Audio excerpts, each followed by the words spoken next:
নমস্কার বন্ধুরা, প্রতিবার হেসেলে সবাইকে স্বাগত। আজকে আমি একটা মিষ্টির রেসিপি নিয়ে এসেছি, সেটা হলো কাঁচাগোল্লা। কাঁচাগোল্লা আমরা সবাই ভালোবাসি, বাড়িতে চটজলদি বানিয়ে নেওয়া যায়।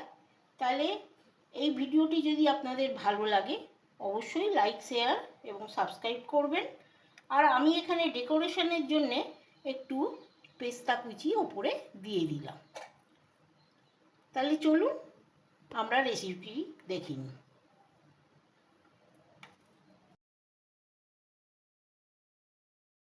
আমি আপনাদের কাঁচাগোল্লা করে দেখাবো। ছানাটা আপনাদের দেখালাম না, ছানাটা আমি আমার মিষ্টির রেসিপিতে অনেকবার করে দেখেছি। এখানে আমি 300 গ্রাম মতো ছানা নিয়েছি। ছানাটাকে আমি খুব ভালো করে চটকে নেব। ছানা কিছুই না, দুধ ফুটে উঠলে ওর মধ্যে ভিনিগার হয় লেবুর রস দিয়ে একটু কাটিয়ে নেবেন, আর তাকে ছেঁকে নিয়ে ভালো করে ঠান্ডা জলে একটু ধুয়ে নিতে হবে। এই পর্যন্তই, আর কিছুই নয়। ছানাটা আমি করিনি, আপনারা দেখে নেবেন আমার যে কোনো মিষ্টির রেসিপি থেকে। এখানে আমি ছানাটাকে 2-3 মিনিট চটকে নেব। এই দেখুন, আমি সবটা মেখে নিয়েছি নরম করে,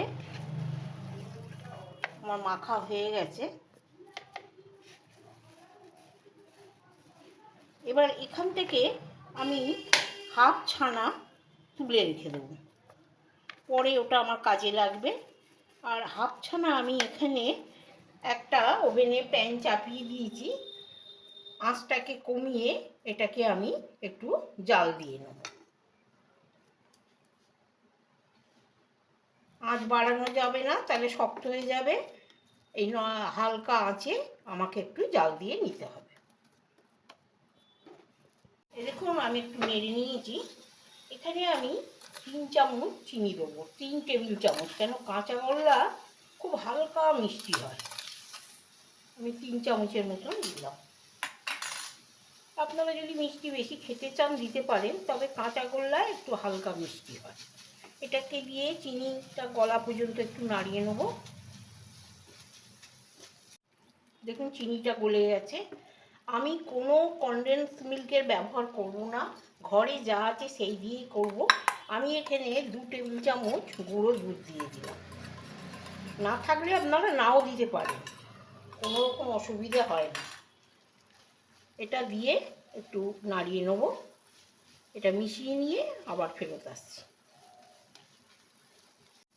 এই দেখুন আমার মেশানো হয়ে গেছে। আমি আর বেশি করব না, আমি ওভেনটা নিভিয়ে দেবো। আর এখানে আপনারা এলাচের গুঁড়ো দিতে পারেন, তবে এলাচের গুঁড়ো আমার ভালো লাগে না, অনেকে দেয়ও না। আমি এখানে হালকা একটু গোলাপ জল দিলাম, এর গন্ধটাই ভালো লাগে। এটাকে মিশিয়ে নিলাম, নিয়ে এবার এই প্লেটে ঢেলে দিলাম। এই ছানা যেখানে রেখেছিলাম সেইখানেই আমি ঢেলে দিলাম। মোটামুটি ঠান্ডা হয়ে গেছে। এর সঙ্গে এই যে বাকি ছানাটা আমি রেখেছিলাম সেটা এর সঙ্গে দিয়ে আমি মেখে নেবো ভালো করে।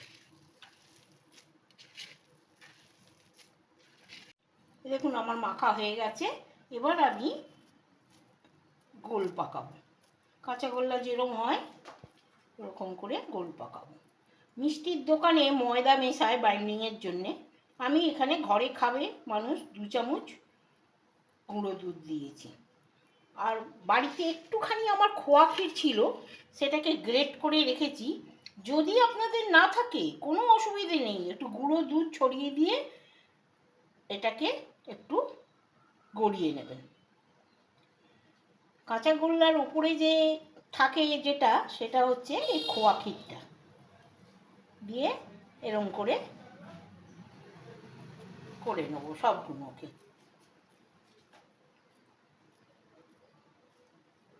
এটাকে ভালো করে গোল করে নেবো হাত দিয়ে, দিয়ে এবার আমি এইটার মধ্যে একটু গড়িয়ে নেব।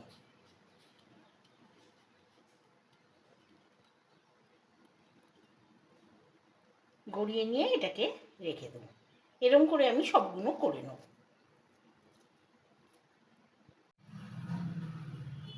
দেখুন আমি সব কটা এরমভাবে এর মধ্যে গড়িয়ে নিয়েছি। গড়িয়ে নিয়ে আমার তৈরি হয়ে গেল। এবার আমি হাতটা ধুয়ে আপনাদের পরিবেশন করে দেখাবো।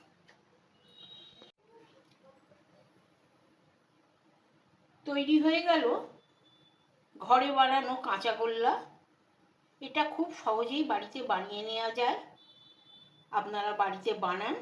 ভালো লাগলে অবশ্যই একটা লাইক করবেন এবং আপনাদের মতামত আমার কমেন্ট বক্সে অতি অবশ্যই জানাবেন। আজ এই পর্যন্তই। আবার ফিরে আসবো অন্য কোনো রেসিপি নিয়ে।